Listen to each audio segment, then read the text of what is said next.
Here you have your base settings. You can be in custom, flexible ISO, exposure index, or quick, or Cine EI. So custom is basically you can shoot your Rec 709 or anything like that. And then you have flexible ISO, where whenever you are gonna change your ISO, it will actually affect your exposure in the recorded footage. After that you have Cine EI and Cine EI Quick. So Cine EI Quick basically is a mode where you can either shoot 800 or 12,800 ISO. Even if you are changing on your camera, it's not affecting your recorded footage. Why is there Cine EI Quick and Cine EI? Cine EI Quick is basically whenever you are toggling between the ISOs just to see on your screen, and let's say you go more than 3200, it will change the base ISO by itself without you changing that.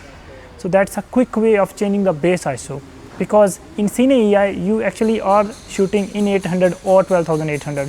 Doesn't matter what you see on your screen, it's not in the recorded footage. And in Cine EI you can either be on 800 or 12,800. If you want to change your base, you'll have to go to menus and change that. So this is a difference. Flexible ISO always is changing your footage when you are changing it on your camera. Cine EI and Cine EI Quick are not changing it, they are always on the base ISO. But in Cine EI Quick, when you go more than 3200, it will switch to the 12,800 base ISO, or vice versa. If you come under 3200, it will try to switch to the 800. So wherever is the closest, it will go to that base ISO.